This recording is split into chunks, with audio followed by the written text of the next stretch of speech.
Well, good Tuesday morning to you. First Alert meteorologist Jacob Durham here with you, breaking down the latest details on what we have upcoming as we're heading through your Tuesday afternoon and evening, as we are tracking a frontal system that is moving in, and that's going to eventually bring back the chance for some showers and storms on the way for you as well. So let's break it down for you what we had this morning. The good news is we've still got relatively low humidity. It's a very comfortable feel as you're stepping out the door this morning. Most areas right now about 10 miles visibility, so fog is not a concern.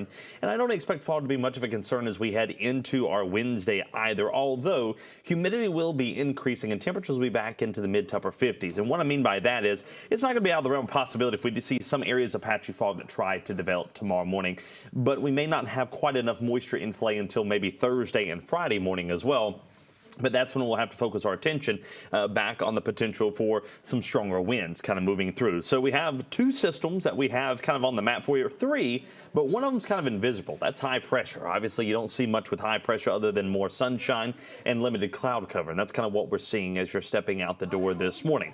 So what we have right now is, unfortunately, kind of in the middle of between two systems. So we don't have a lot of rain that we're tracking for you as you're stepping out the door. So here's your area of low pressure that's moving back across Florida.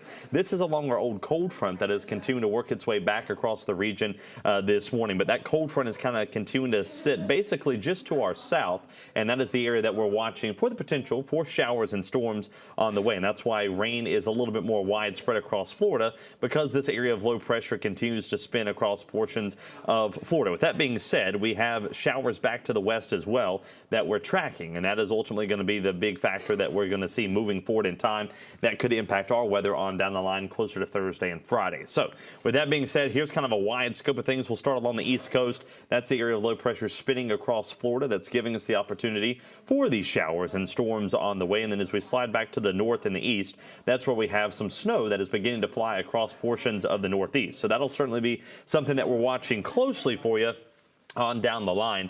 That's going to have a little bit more of an impact for you out there as well. With that being said, we've got a little bit of that rain-snow mix kind of beginning to work its way into the region with time. That's going to give us the opportunity for some of these showers and downpours across the northeast, but still kind of giving you a taste of winter out there as well that we're tracking for you in the long run. With that being said, we have a mixture of rain and snow across the heart of the country, kind of a clipper system, if you will. Cold enough on the north side to get us a little bit of snow across portions of Iowa, back down into western Illinois as well, well away from Chicago. Rain for Kansas City as well as St. Louis, but certainly some signs that still colder weather exists farther to the north. With that being said, northwest was very quiet right now. We have our next system beginning to take shape back towards the west, just off the California coastline. And then here comes our next system that could bring us the opportunity for some showers and downpours as we're moving forward in time. With that being said, first alert radar is very quiet. I don't expect showers and downpours to be much of a factor as we're moving over the course of the next 24 to 48 hours. Everything should be fairly quiet, although I do think that we have the opportunity to see maybe a stray shower as early as our Wednesday afternoon as that moisture returns. But I still question exactly how much rainfall we probably have out there, for the simple fact that the humidity is just so low right now that we don't see a whole lot of major issues. Now, winds at the surface are out of the northeast, and they'll change out of the easterly direction later on this afternoon. But as you can tell, based on the pattern in the upper levels of the atmosphere, if you look at these clouds as they're moving forward in time, these are pushing from the west back off towards the east with time. So there's your areas of cloud cover that's back off towards the west. That's going to begin to move its way into the region, and this will push off to the east with time. But it should only build in coverage as we head later on this afternoon and this evening. With that being said, we're back into the low to mid 60s out there for you. It's 64 in DeRidder to 64 in Oakdale.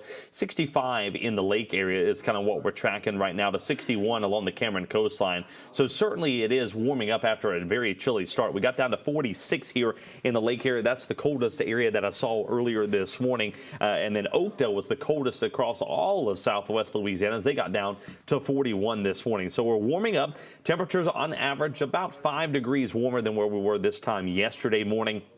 So that is certainly something that we'll have to keep a close monitor on for you in the long run as we're moving forward in time. But these numbers will continue to grow. We'll see a little bit more of a substantial increase in terms of where we were tomorrow at this time because of the wind once again already beginning to turn a little bit more easterly. That being said, temperatures right now are correlating with the wind, and that is warming us up because they're back out of the east, so it's not bringing a whole lot of moisture just yet. We'll have to wait till they turn back out of the south and the southeasterly direction, but right now winds are anywhere between 15 to 20 miles per hour at times, occasionally gusting a little bit stronger than that, and that is what we're going to be watching as we're moving forward through the afternoon and the evening time frame to see the potential there.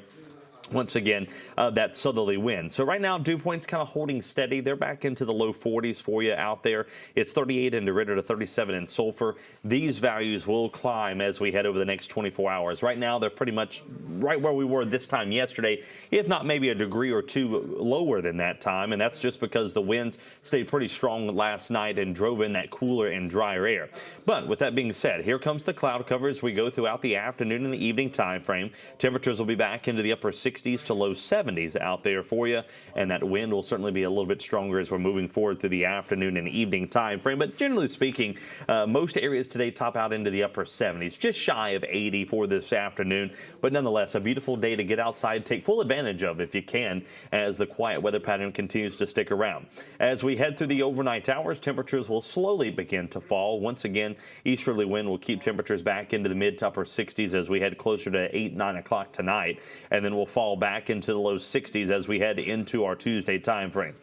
With that being said, temperatures will be back in the upper 50s to low 60s out there. We'll continue to keep those temperatures back into the mid 50s as we head into tomorrow morning. So keep that in mind. Northeasterly wind 5 to 10 miles per hour will, of course, continue to keep things a little bit cooler as we head into tomorrow. With that being said, temperatures will be back into the low 70s as we head into our Wednesday, right around the noon hour, if you will. And that'll certainly be something that we're keeping a close monitor on for as you're moving forward in time. With that being said, temperatures are back into the low 80s out there, and we'll see those isolated showers and downpours moving through as we head through the second half of the day. Once again, I think a lot of this is just the moisture return, simply put. Now, yes, there could be a sprinkle or two there, but we've got some work to do to kind of moisten up the atmosphere from the top down, if you will. So we may have a little bit of surface level moisture, but we're not going to have a ton of moisture in the upper levels of the atmosphere that give us the opportunity for these showers and storms to kind of work their way through the region. Your mowing forecast does not look bad, though, if you got to get outside and cut the grass. Tuesday, Wednesday, certainly days to get outside and do so. Tomorrow will be back into the low 80s, so it'll be a little bit warmer than where we were for today. But as we head towards Thursday and Friday, that's where we're in the fair category, where we could have some showers and downpours kind of moving through. That being said, temperatures are back into the mid-50s out there for tonight. An easterly wind around 5 to 10 miles per hour, but that'll help to kind of cool us down once again through the first half of the night as they'll begin to kind of relax just a little bit for you there in that regard.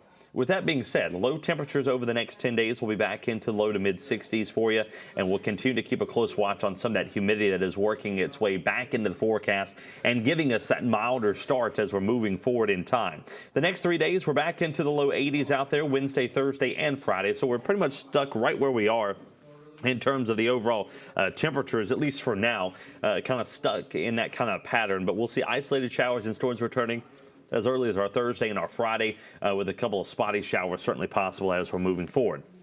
That being said, we already have jumped back to 5.5 inches below deficit in terms of that rainfall so far this week. Right now, 8 inches of rain is kind of where we're sitting at right now, just over 8 inches.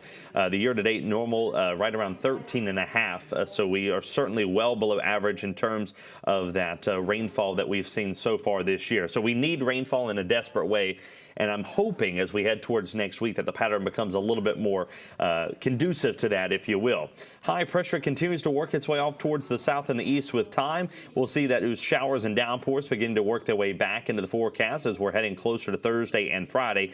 Isolated showers and downpours on the way as we're heading into Thursday afternoon. At this point, I don't see any reason to cancel any outdoor plans, but that is certainly something that we'll have to keep a close monitor on. But showers and downpours look a little bit more prominent potentially into Friday as well. Now, this is just one model run. Not every particular model is kind of keen on that idea that we get a lot of widespread rain. Most of that will stay back across Texas, and then maybe as we head towards Sunday and Monday, maybe the potential for a couple of showers and downpours. So I think we get a little bit of a break, and then maybe finally a cold front brings us those showers and storms as we head closer towards next Tuesday. So that'll be something to watch right now. Best chance for rain comes Thursday into Friday. We'll see those rain chances coming down as we head into Sunday and Monday of next week. We'll keep a close monitor on that in case those kind of fluctuate, but right now I think the weekend is shaping up to be fairly dry. That's going to wrap it up for this First Alert Weather Extra with you today on this Tuesday morning. We'll have another edition coming up with Chief Meteorologist Wade Hampton later on this afternoon and this evening. That'll be at right around 5:30. But if you highly encourage you to join us coming up on 7 News at noon. That's going to be the latest breakdown that we have for you, and we're going to break down these latest models. I'm going to go look at those. Those are coming in as we speak, and of course we'll break down those latest on those rain chances coming up on 7 News at noon. Until then, have a great Tuesday. Stay safe out there, and we'll see you back here tomorrow morning at 10 a.m.